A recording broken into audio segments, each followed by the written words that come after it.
Hey everyone, welcome back to our channel. We're the Dawnties. My name is Rochelle. I'm your favorite Donna. And today we're going to talk about the best books that we read in the month of February.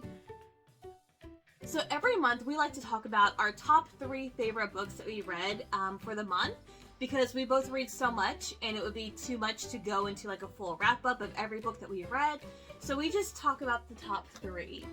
And it was hard for me. I read so many good ones on my Kindle that there's not enough time to talk about them. So, do you want to start or do you want me to? I'll start. Okay.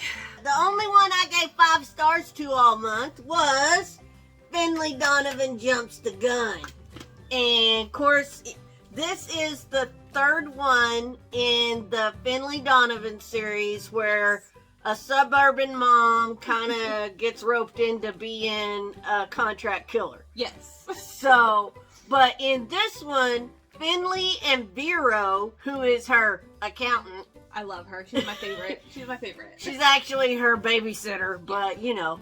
Anyways, Finley and Vero, they kind of go to a cop camp. Yeah, like a police academy type scenario for like a week, right? For a week, and it's like sleep away. You Camp. go there and you sleep and you play like you're a cop for a week. Yeah. But the whole time I'm reading this, I'm thinking about when this one and her mom did the Citizens Policeman's Academy. Yeah, and that was I think 3 months. 1 day a week for 3 months. And they would go one night every week for 3 months. And they would come home, or she would come home, and she'd tell me stories. And then on the weekend, we'd see her mom, and she'd tell me stories. Yes. And I just kept thinking about those two the whole time I'm reading this. Because, I could get you and your mom are kind of like Finley and Vero. I could see stuff like that happening to y'all. I could. Yes, this definitely brought me back to that time. It was a couple of years ago now that we did the Citizens Police Academy, and honestly, that's how I got over my fear of cops, because I've been definitely afraid of cops my entire life, and I kind of got sucked into doing that a few years back. But this was very much It was good. So, it was good. It was good, but like I said, like she said, this is the 3rd in the series, so can't really talk about what actually happened in here, but it's very good. Yeah, it was a good one. First one I'm going to talk about is Disney-esque. It is a romance, and this is on Kindle Unlimited. And this is the first in the Dreamland Billionaire series. It's one of them love books, y'all. It's by Lauren Asher, and this is the fine print. This is the first one. So this book, imagine Walt Disney passing away. And he did. Well,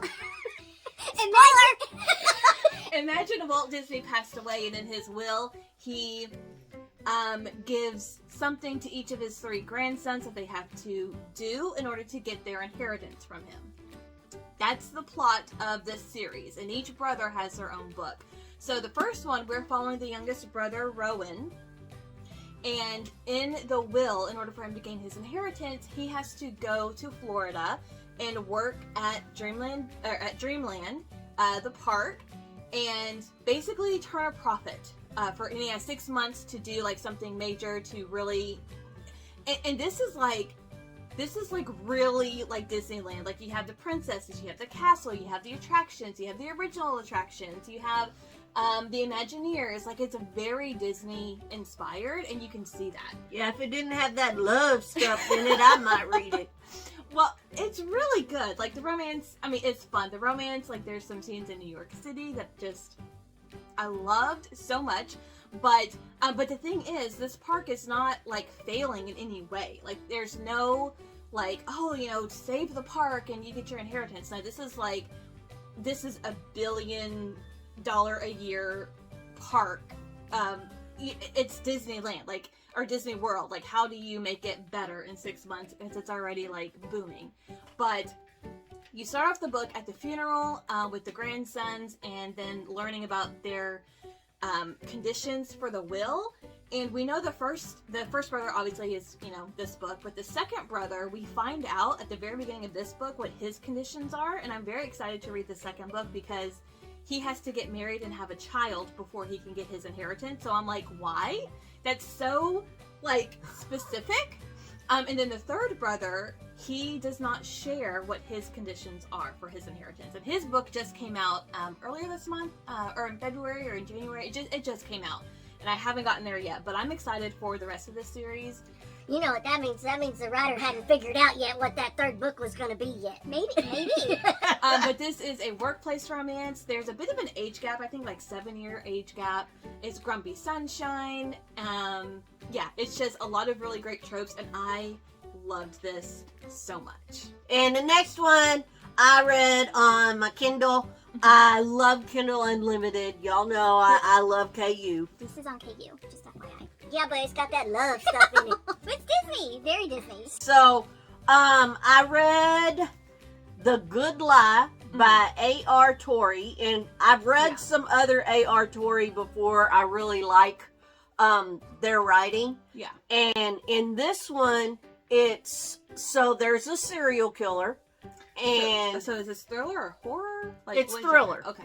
And so basically, it's guys, like 16, 17-year-old guys, end up missing.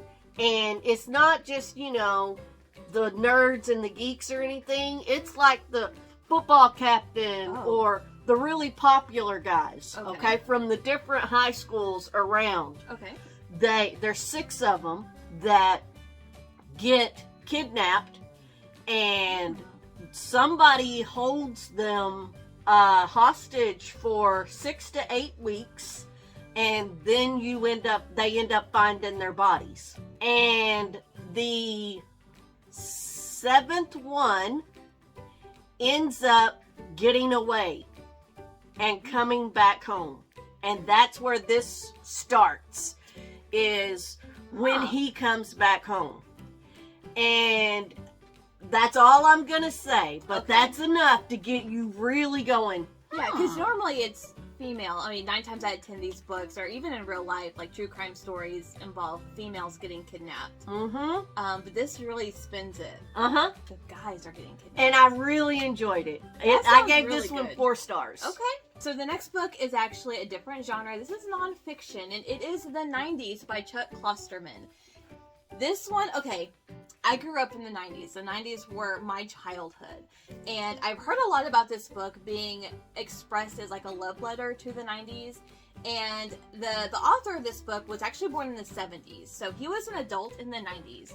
So I think reading a book like this that's kind of talks about all the different things that happened during the 90s decade, from my perspective being a child and now as an adult reading it and reflecting on everything that was going on, like it's a completely different experience. But this was very nostalgic. The book starts off talking about the Mandela effect and why the Mandela effect kind of occurred. So obviously I know what the Mandela effect is, but I didn't know like its origin. Do you know its origin? I've heard of it. Okay. It's been a while since I've read anything about it. So it basically is, so many people believe that Nelson Mandela passed away in like 88, when in fact he actually died in 2013.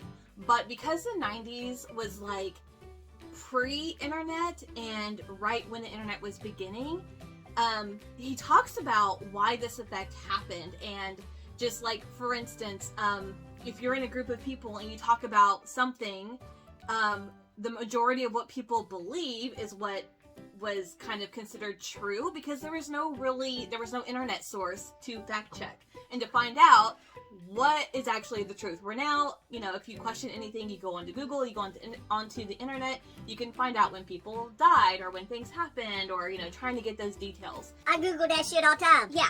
But the Mandela effect is just basically a group, or when a large amount of people believe in a false fact. So to them, they believe that it to be true. And this happens like the spelling of words, or like the meaning of words, or like when people die, or it's just like even like popular, like there's one for Disney, like mirror mirror on the wall is what everyone believes it is, but in actuality it's what is the actual quote? Something, it's not mirror mirror on the wall, it's something mirror on the wall. But the actual quote from the movie is not mirror mirror on the wall, which is what everyone believes it is. That's the Mandela effect. And This book talks about Magic mirror. Magic mirror. That's it. The quote is actually magic mirror on the wall. Just those little things is the Mandela effect, and people believe it to be true and misquote things or misremember things. But this book opens up with that, and it talks about music. It talks about Kurt Cobain. It talks about Tupac and Biggie, or Notorious B.I.G. It talks about grunge music. It talks about certain sitcoms and Roseanne Barr and Ellen DeGeneres, and then it talks about the rise of the internet.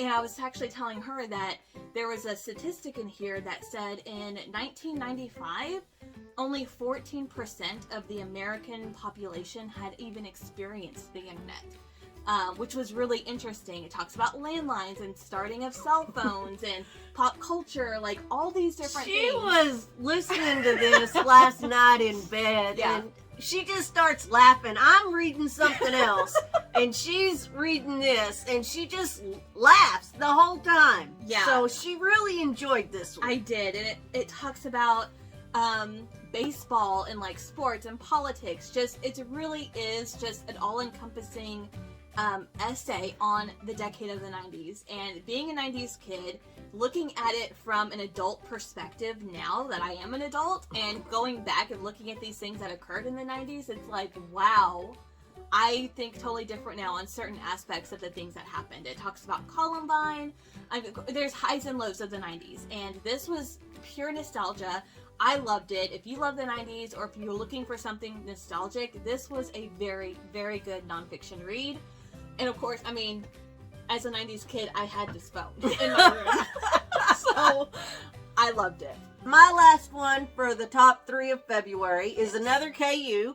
Yep. And this is a thriller, and this is by Frida McFadden. And Frida McFadden is one of my favorite KU authors. Yes. So good and quick pace, and they're short books too. I love her. Yeah. Okay, what'd you read? All right, so the one I read was The Perfect Son. I read that one. And Erica Cass has a perfect family and a perfect life. Until the evening when 2 detectives show up at her door. A high school girl has vanished from Erica's quiet suburban neighborhood. The police suspect the worst, murder, and Erica's teenage son, Liam, was the last person to see the girl alive. Yeah. So that's really cool. Yeah. And there's a couple of twists in this book that starts making the mom think that her son really did it. Yeah. And she's like, well, they're gonna arrest you, and what's gonna happen? You're 16 years old. Are they gonna try you as an adult? What's gonna happen? And it was really good. I did not get the twist in this one. And usually I can spot the twists a mile away. Yeah. Well, because you read a lot of thrillers. I do. I read mainly thrillers. Yeah. And I enjoy them even if I see the twist coming.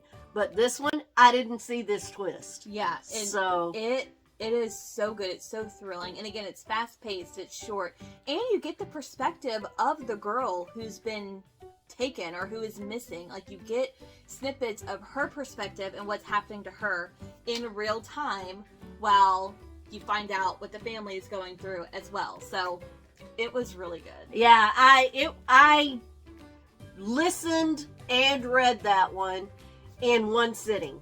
It was so that good. Yeah. So yeah. Highly recommend anything by Frida McFadden. I think I've read 4 or 5. You've read a few more. Yeah. They're all really good.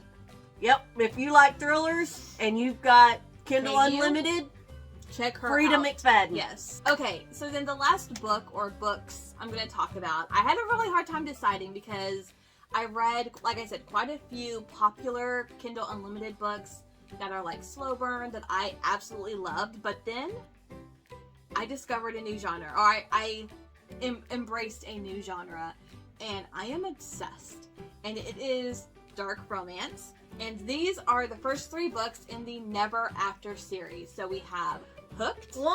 Which one is your favorite? Scarred and Wretched.